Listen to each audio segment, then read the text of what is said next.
Her phone buzzed during dinner. Just colleagues about the presentation. But the notification I glimpsed said, thinking about our honeymoon. My girlfriend was planning a wedding, just not with me, so I did what any rational person would do. I followed her.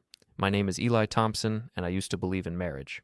Used to believe that when someone looked you in the eye and promised to love, honor, and cherish, they actually meant it. Turns out I was about as naive as a kid believing in Santa Claus, except this particular fairy tale cost me 15 years of my life and nearly my sanity. I work loss prevention for a mid-sized retail chain. It's exactly what it sounds like. I catch thieves, investigate employee fraud, and spend my days watching security footage of people doing stupid things they think nobody will notice. The irony wasn't lost on me when I realized I'd been living with the biggest thief of all. Rebecca, my wife of 15 years, works for Meridian Corp., one of those glass and steel corporate towers downtown where everyone wears expensive suits and talks about synergy like it's a religion. She's ambitious, always has been. Climbed from junior analyst to senior project manager, and I was proud of her. Stupid me. The first red flag should have been Nathan. Nathan's helping me with the quarterly projections, she'd say, phone buzzing at dinner. Nathan thinks we should restructure the client database, she'd mention, typing away while I loaded the dishwasher. Nathan's staying late too, so we can finish the Morrison account, she'd explain, grabbing her purse at 8 p.m. on a Tuesday. Nathan this, Nathan that. If the guy was so damn helpful, maybe he could fix our leaky faucet or remember to take out the trash. But no, Nathan's expertise apparently only extended to keeping my wife at the office until all hours. I'm not proud of what happened next, but I'm not ashamed either.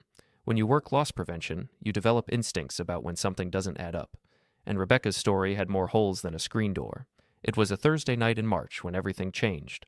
Rebecca was supposedly working late again, third time that week. I was cleaning up after dinner, our 16-year-old daughter Jenna already upstairs doing homework, when I noticed Rebecca's tablet on the kitchen counter. She'd forgotten it in her rush to get back to the office for her emergency project meeting. The screen lit up when I moved it. Auto-synced notifications from her phone started popping up. Text messages, lots of them. I should have walked away, should have respected her privacy, should have been the trusting husband she apparently thought I was. Instead, I opened the messages. Can't wait to see you tonight, beautiful. I've been thinking about our conversation. The venue you showed me is perfect. After we tell them, we can start planning everything properly. My hands started shaking. These weren't work messages.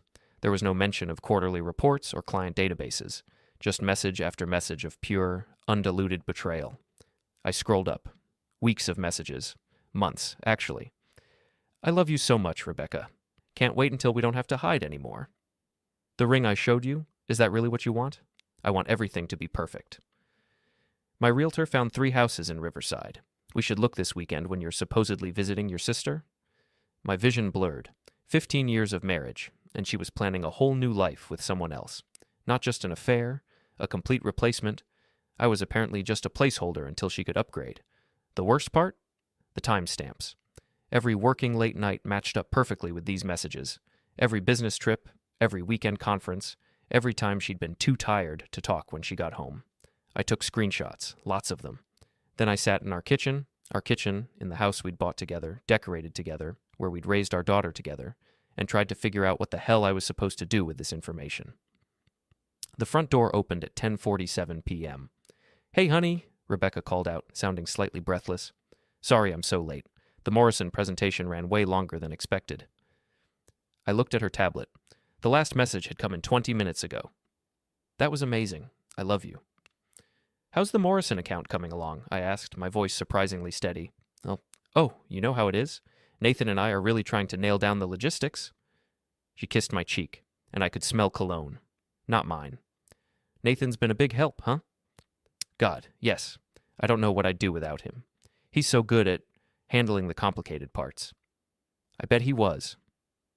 That night, I lay awake staring at the ceiling while Rebecca slept peacefully beside me.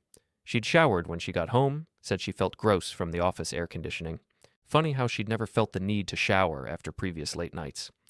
My phone buzzed, a text from my best friend Manny, who owns the boxing gym where I work out my stress. You okay, man? Saw Rebecca's car at Nathan's building again tonight. Thought you should know. So I wasn't the only one who'd noticed.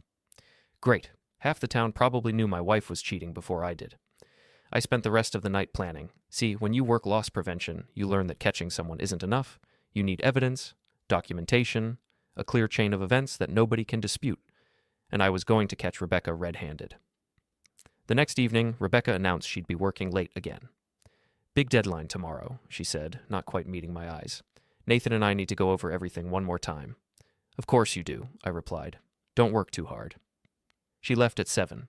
I waited exactly 15 minutes, then got in my truck and drove to Meridian Corp's parking garage. Rebecca's Honda was there all right.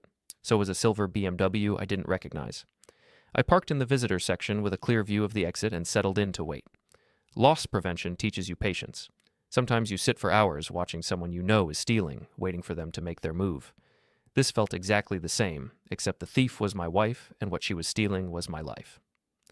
At 8:23 p.m., they emerged from the building together. Rebecca was laughing at something Nathan was saying, her hand on his arm. Even from a distance, I could see this wasn't professional body language. Nathan looked exactly like I'd expected. Tall, well-dressed, the kind of guy who probably used words like leverage and optimize in casual conversation. Everything I wasn't, in other words. They walked to his BMW. Rebecca didn't even glance toward her own car. I started my truck and followed at a distance. They weren't heading toward any restaurant or coffee shop. They were driving toward Riverside, the upscale part of town where the condos cost more than I made in 2 years. They pulled into the parking garage of a luxury complex called Harbor View. I waited across the street, engine running, watching the entrance. My phone buzzed. A text from Rebecca. "Going to be really late tonight. Don't wait up. Love you. Love me." Right. I sat there for 3 hours. 3 hours thinking about 15 years of marriage, about all the times I'd trusted her completely, about our daughter upstairs doing homework while her mother was playing house with another man. At 11:45 p.m., they emerged from the building. Nathan walked Rebecca to his car, and before they got in, he pulled her close and kissed her. Not a friendly peck. A real kiss, the kind married people are supposed to save for their spouses. I got it all on video. Rebecca got home at 12:20 a.m. with the same story about the Morrison account and how exhausting corporate deadlines could be. She even yawned for effect. "Poor baby," I said. "You work so hard." "Someone has to pay for this house," she replied, and something in her tone made my jaw clench, like I wasn't contributing, like my job was just a hobby while she did the real work of supporting our family. The next morning, I did what I do best. I investigated. Nathan Chambers, Senior Account Executive at Meridian Corp. 38 years old, divorced 2 years ago, no kids. Lived in Harbor View condominiums, Unit 847, drove a leased BMW, had decent credit, and according to his social media, enjoyed golf, wine tasting, and apparently other men's wives. But here's where it got interesting. Nathan wasn't just cheating with my wife. According to his Facebook profile, he was engaged to someone named Chelsea Morrison. The engagement had been announced 6 months ago. Chelsea Morrison. Morrison account. The irony was so thick, you could cut it with a knife. I found Chelsea's social media easily enough. Pretty brunette, worked as a nurse at City General, looked like the kind of woman who probably believed her fiancé when he said he was working late too. I spent my lunch break crafting a message to Chelsea. Nothing dramatic, just the facts. Screenshots of the messages between Nathan and Rebecca, photos of them together, a simple explanation that I thought she deserved to know what kind of man she was planning to marry. Then I hit send. My phone rang 20 minutes later. "Is this Eli Thompson?" The voice was shaky but determined. "Yes. This is Chelsea Morrison. We need to talk." Chelsea and I met at a coffee shop downtown, neutral territory where neither of our cheating partners would think to look. She was prettier in person than in her photos, but there were dark circles under her eyes, and her hands shook slightly when she lifted her coffee cup. "How long have you known?" she asked. "Just found out 2 days ago. You?" I suspected something was wrong for weeks, but I kept telling myself I was being paranoid. Nathan's been distant. Always working, never available on weekends, canceled our last 3 dinner dates because of client emergencies. She laughed bitterly. "Turns out the client emergency was your wife." I showed her more screenshots I'd taken from Rebecca's tablet. Chelsea went pale, reading them. "They're planning to get married," she whispered. "They're actually planning to marry each other." "Looks that way. The messages talk about telling us both after some big project wraps up. Probably figured they'd break the news and ride off into the sunset together." Chelsea set down her phone and looked directly at me. "What do you want to do about it?" "What do you mean?" "I mean, do you want to just divorce quietly and let them have their happy ending? Or do you want to make sure everyone knows exactly what kind of people they are? I thought about Rebecca's condescending comment about paying for the house, about 15 years of believing I was married to someone honest, about all the nights I'd worried when she was late, thinking she might have been in an accident when really she was just screwing around with Nathan. I want everyone to know, I said. Chelsea smiled for the first time since we'd sat down. Good, because I have some ideas. We spent the next hour planning. Chelsea had access to Nathan's calendar through their shared Google account.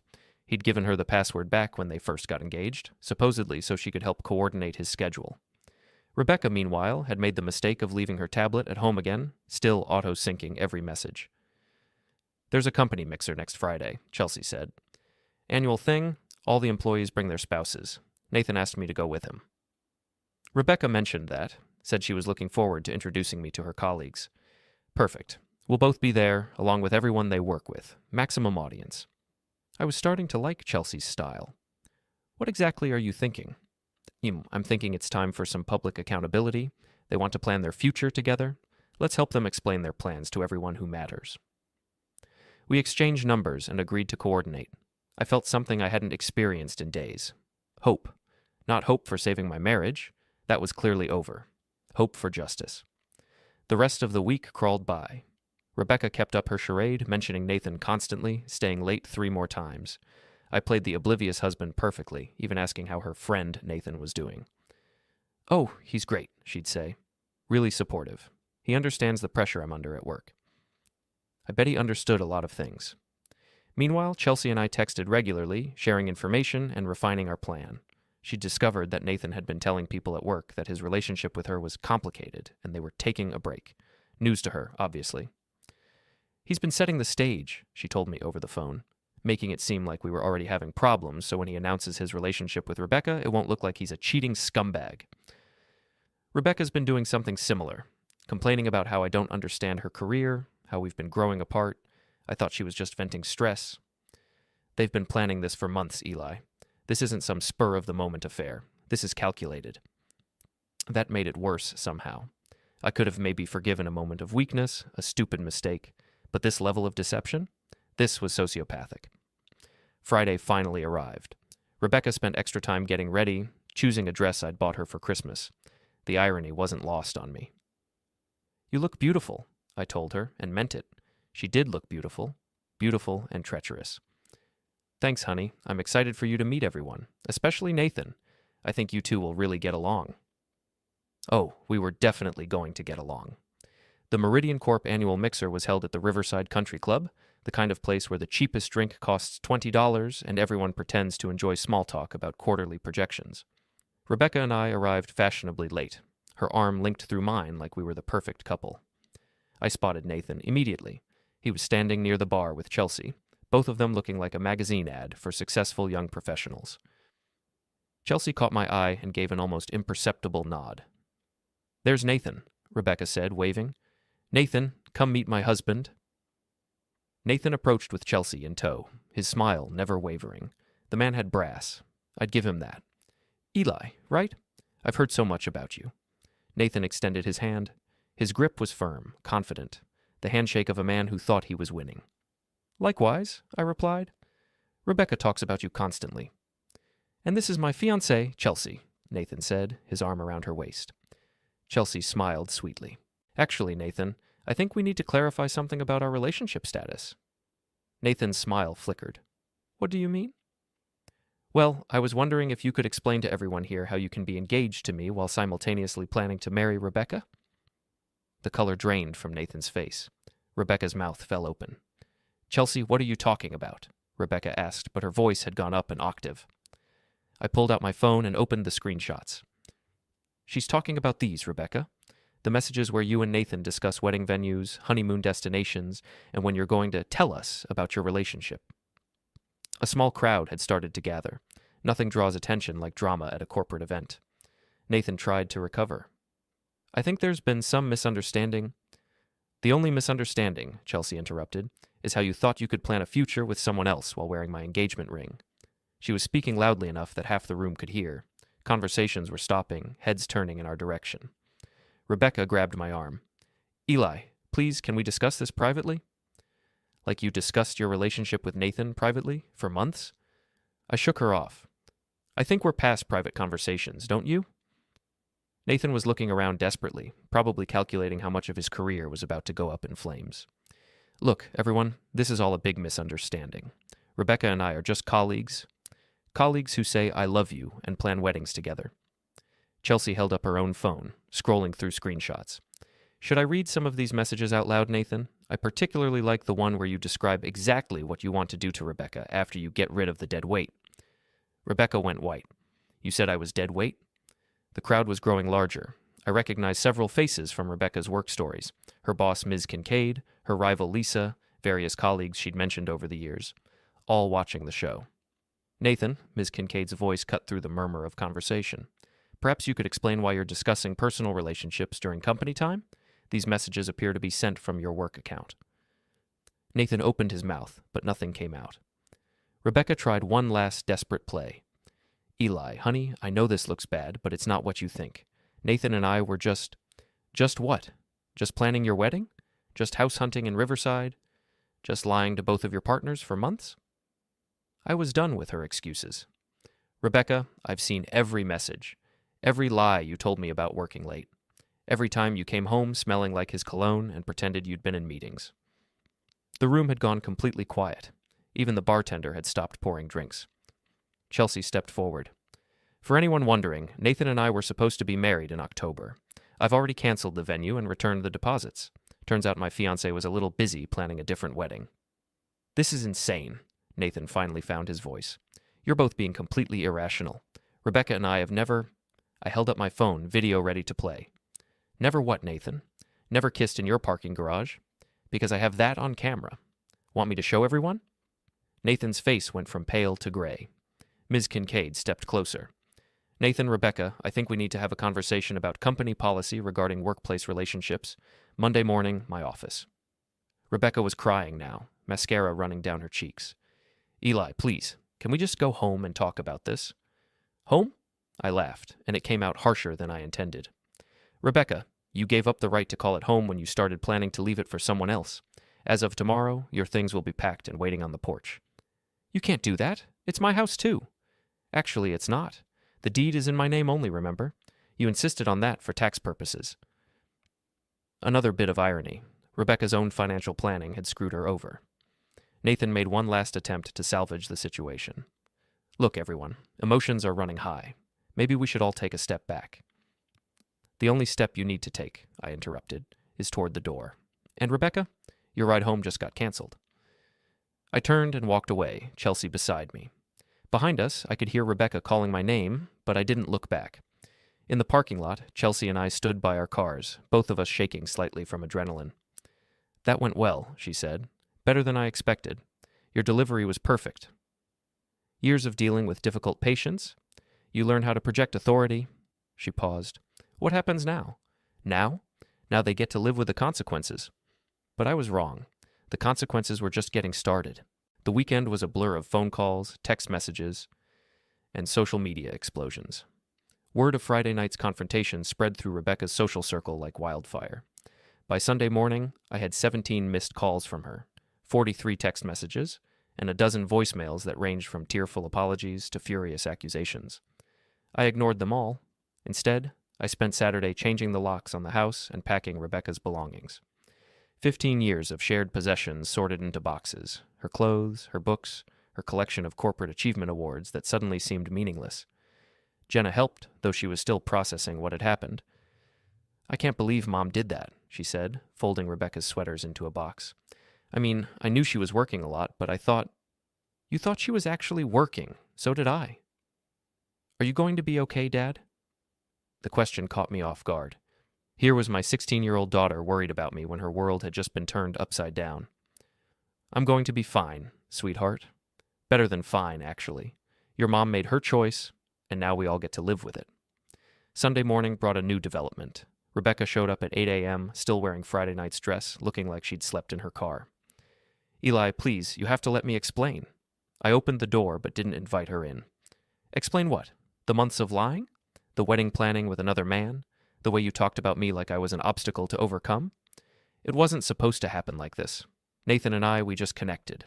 The work relationship turned into something more, and I didn't know how to handle it. You handled it by planning to marry him while staying married to me. That's not confusion, Rebecca. That's fraud. She was crying again, but the tears didn't move me anymore. I never meant for you to find out like this. I was going to tell you after the Morrison project finished. We were going to sit down and discuss everything like adults. Discuss what? How you were leaving me for someone else? How our entire marriage was apparently just a placeholder until you found something better? That's not fair. Fair? I laughed. You want to talk about fair? Fair would have been honesty. Fair would have been asking for a divorce before you started playing house with Nathan. Fair would have been not making me look like an idiot in front of everyone we know. Jenna appeared behind me. Mom? Rebecca's face crumpled. Jenna, baby, I'm so sorry you had to find out like this. Are you really getting married to someone else? The question hung in the air. Rebecca looked at me, then back at Jenna, clearly hoping for some kind of rescue that wasn't coming. It's complicated, honey. It's not complicated, I said.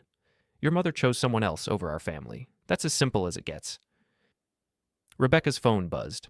She glanced at it, and I saw Nathan's name on the screen. He's still texting you? I couldn't believe it.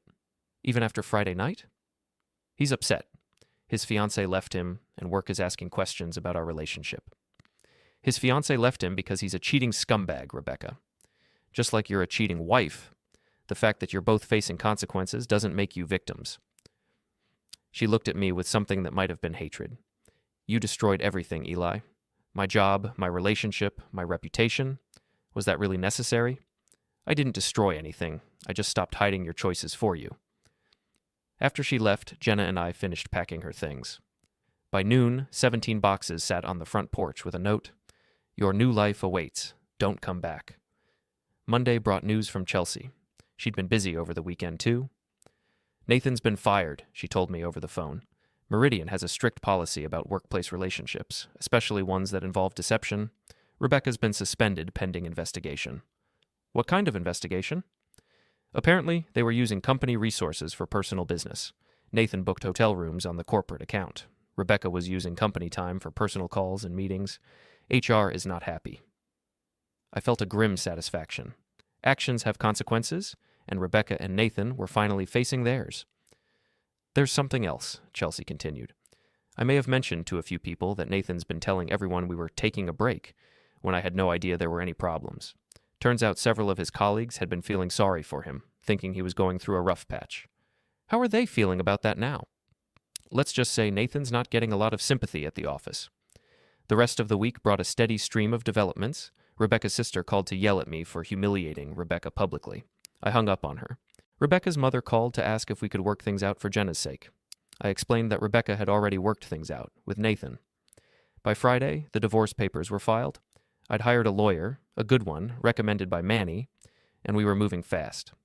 No-fault divorce, citing irreconcilable differences, but with a detailed accounting of Rebecca's infidelity for the custody hearing. That evening, Chelsea called with an update. Nathan moved out of Harborview, she said. Apparently couldn't afford the rent without his Meridian salary. Word is he's staying with a friend across town. What about Rebecca? Last I heard, she was staying with her sister. The suspension is probably going to become a termination. Meridian doesn't mess around with this stuff. I should have felt satisfied. Justice served, consequences delivered, the cheaters getting exactly what they deserved. Instead, I felt empty. 15 years of marriage, gone. A family broken up, a daughter caught in the middle of her parents' war. But then I remembered Rebecca's condescending comments about paying for the house, her casual dismissal of my concerns, the months of lies and deception. No, I decided. They'd made their choices. Now they got to live with them. The real test would come at Jenna's school conference the following week, where Rebecca and I would have to face each other again. This time, though, I'd be ready. 2 weeks after the mixer, life had settled into a new routine. Jenna was staying with me full-time. Rebecca's living situation was too unstable for regular visits, according to the family court judge. Rebecca had been officially terminated from Meridian Corp. After their investigation found multiple policy violations. Nathan, meanwhile, had disappeared entirely. Word was he'd moved back to his hometown in Ohio, tail between his legs. I was getting ready for work when my phone rang. Unknown number. Eli Thompson? Speaking. This is Detective Morrison with the city police. We need to speak with you about a harassment complaint filed by Rebecca Thompson. My blood went cold. What kind of harassment complaint? She's claiming you've been stalking her, sending threatening messages, and interfering with her employment prospects. Can you come down to the station this afternoon? After I hung up, I called my lawyer immediately. Don't worry, he said. This is standard procedure in contentious divorces. Bring any documentation you have of your interactions with Rebecca since the separation, text messages, emails, anything that shows the actual nature of your communication. The police station meeting lasted 2 hours. Detective Morrison, no relation to Chelsea thankfully, reviewed the harassment complaint line by line. Rebecca claimed I'd been following her, calling her workplace to spread malicious lies, and sending her threatening text messages. I provided my phone records, showing I'd blocked Rebecca's number after the first day of her post-mixer meltdown. I had screenshots of the few text messages I'd sent, all of them strictly about logistics, when she could pick up belongings, coordination for Jenna's schedule, that sort of thing. What about this claim that you contacted her potential employers? Detective Morrison asked. I haven't contacted anyone about Rebecca's job search. I wouldn't even know where she's applying. She says you've been telling people in your mutual social circle about the affair, damaging her reputation. I almost laughed. Detective, Rebecca damaged her own reputation when she planned a wedding with another man while married to me. I haven't had to tell anyone anything. Half the town saw what happened at the company mixer. In the end, the harassment complaint was dismissed. No evidence, no credible witnesses, and Rebecca's own behavior made her an unreliable complainant. But the complaint told me something important. Rebecca wasn't accepting responsibility for the consequences of her actions. She was still looking for someone else to blame. That weekend, Chelsea called with interesting news. Remember Nathan's ex-fiancé status? Turns out I wasn't the only one. What do you mean? I did some digging after everything went down. Nathan's been engaged 3 times in the past 5 years, same pattern every time, gets engaged, starts cheating, relationship implodes. Serial cheater. Gets better. His first ex-fiancé reached out to me through social media. Apparently Nathan has a type. Successful women who can help advance his career. When he's gotten what he needs from them, he moves on to the next target. So Rebecca was just another mark. Looks that way. And here's the kicker. Nathan's already got a new girlfriend. Met her 2 weeks ago, already talking about how serious their connection is. I felt a perverse satisfaction knowing that Rebecca's great love affair had been nothing more than a con job. She'd thrown away 15 years of marriage for a man who'd already moved on to his next victim. Monday brought another development. Rebecca's sister called, but this time her tone was different. Eli, I owe you an apology. For what? Rebecca's been staying with us since everything happened and, well, let's just say living with her has been educational. How so? She's been telling everyone that you set her up, that the whole thing at the mixer was some kind of elaborate revenge plot. But she's also been on the phone with Nathan constantly, crying about how he won't return her calls, how he's abandoned her. And yesterday I overheard her talking to someone, I think a lawyer, about trying to get half the value of your house in the divorce settlement. She was laughing about how she'd played the long game and deserved compensation for putting up with you all these years. The conversation continued for 20 minutes. Rebecca's sister, Janet, painted a picture of someone completely divorced from reality, someone who genuinely believed she was the victim in all of this. She's got to go, Eli. I can't have her around my kids anymore, not with this attitude. She's poisoning the whole house. Where's she going to live? That's not my problem anymore, and frankly, it's not yours either. After we hung up, I sat in my kitchen, in my house, with my daughter upstairs doing homework, and marveled at how completely Rebecca had destroyed her own life. She'd had a good marriage, a stable home, a successful career, and a daughter who adored her. Now she had nothing, and it was entirely her own fault. That evening, Jenna and I were watching TV when she asked the question I'd been dreading. Dad, do you think Mom will ever apologize? Like, really apologize?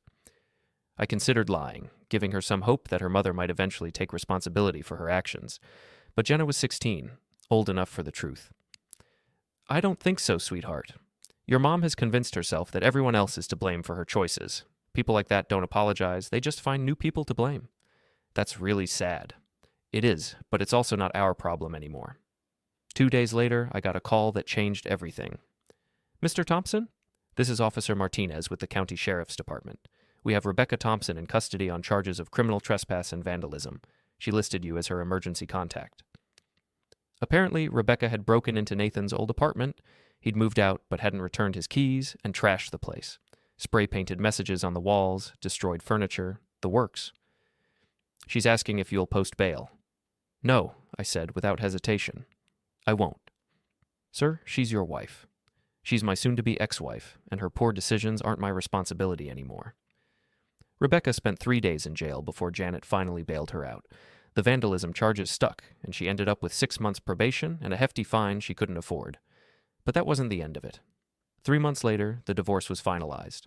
I kept the house, Jenna stayed with me, and Rebecca got exactly what she'd earned, nothing. She'd found a job at a smaller company across town, making about half what she'd earned at Meridian. Her reputation in the local corporate world was shot. Nathan had vanished completely, and her brief attempt at online dating had been a disaster. Turns out being known as the woman who'd publicly imploded her marriage wasn't great for her romantic prospects. I thought that was the end of it. I was wrong. The final chapter began on a Saturday morning in June. I was working in the garage when a car pulled into my driveway.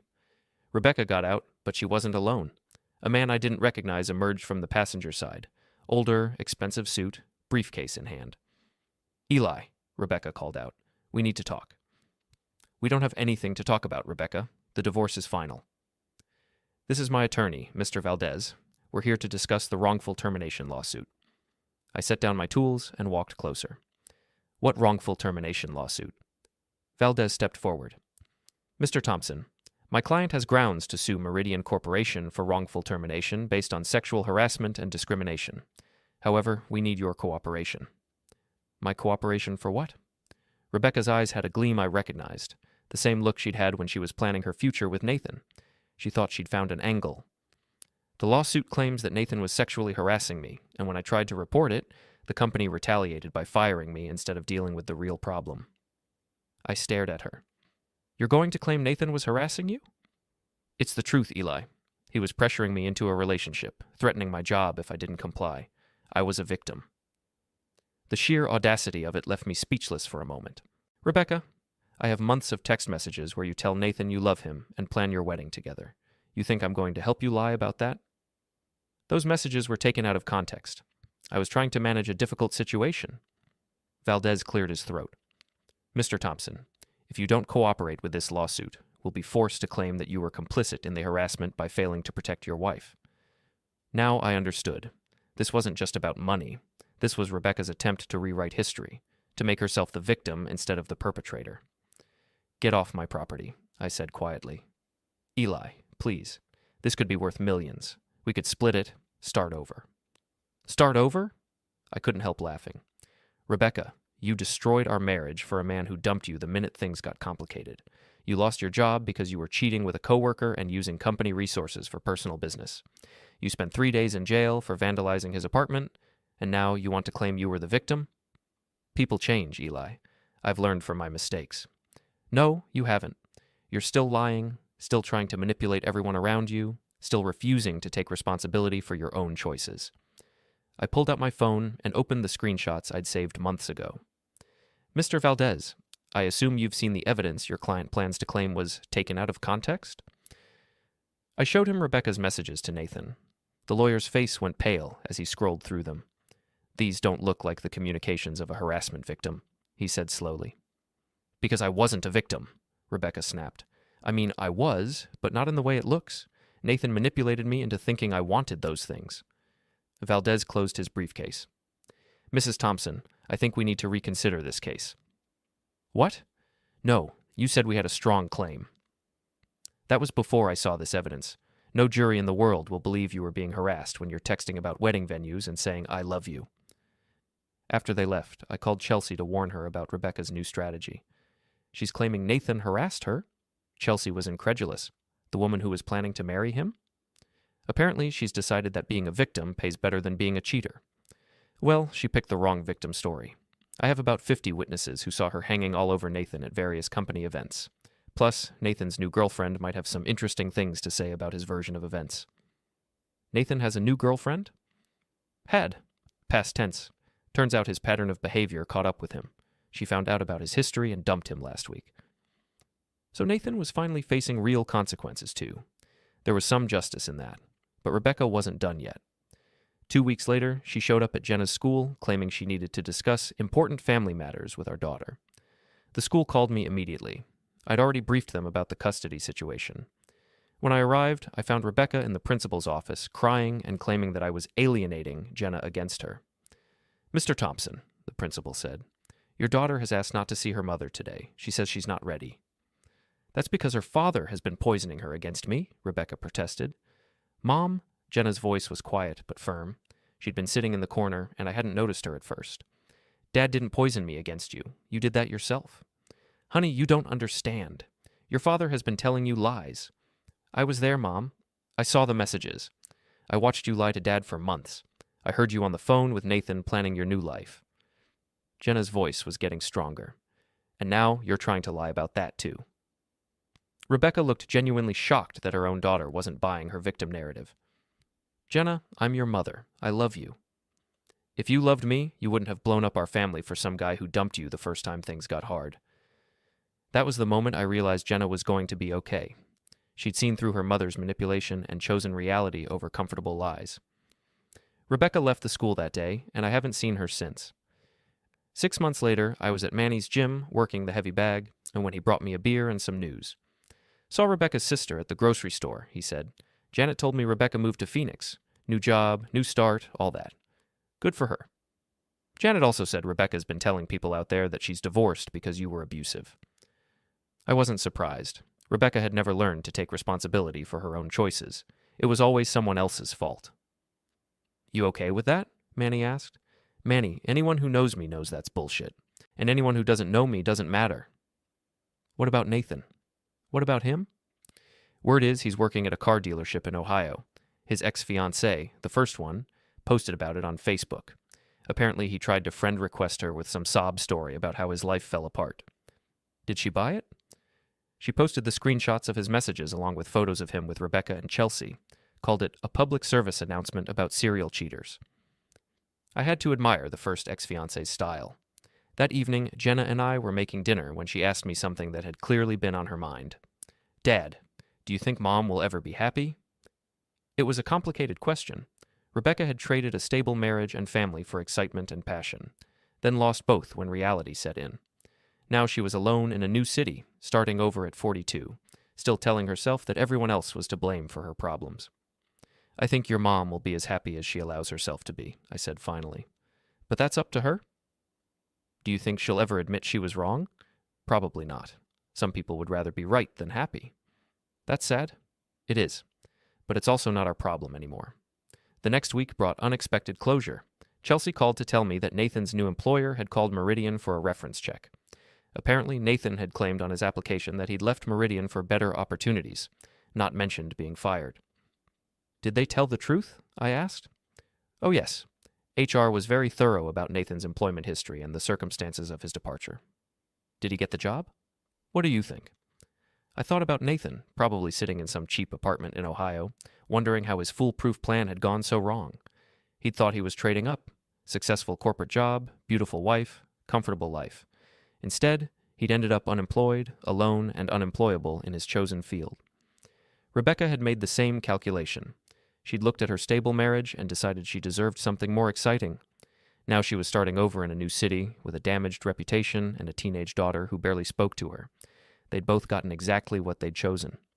As for me, I kept the house, kept my job, kept my daughter's respect, and learned something valuable about the difference between what people say they want and what they're actually willing to sacrifice to get it. Rebecca had wanted passion and excitement. She'd gotten it briefly. But she'd given up security, stability, and family to get it. Nathan had wanted to trade up to a better life. He'd gotten that too for about 6 months. But he'd given up his career, his reputation, and his future to get it. Me? I'd wanted honesty and loyalty from my marriage. I didn't get it, but I'd learned something more valuable. I didn't need someone else's approval to have a good life. 6 months after the divorce was finalized, I was promoted to Regional Loss Prevention Manager. Jenna made honor roll and started dating a nice kid from her chemistry class. We adopted a dog, a rescue mutt named Charlie, who was perfectly happy with our quiet, drama-free household. Sometimes I wondered if Rebecca ever thought about what she'd given up. A partner who'd loved her for 15 years. A daughter who'd adored her. A comfortable home and a stable life. But then I remembered her condescending comments about paying for the house, her casual dismissal of my concerns, her willingness to lie to my face for months while planning her exit strategy. No, Rebecca had made her choice with full knowledge of what she was trading away. She'd decided that what she had wasn't good enough, that she deserved something better. She'd been wrong about what she deserved, but she'd been absolutely right about one thing. She did deserve the consequences of her choices, and she'd gotten every single one of them